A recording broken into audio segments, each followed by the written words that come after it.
Go to Google and search create Google account.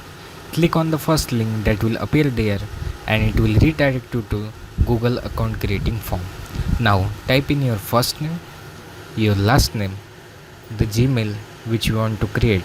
If it's not available, it will show there like this email is not available, so I'm changing the mail. After you have chosen your email address, then click on password.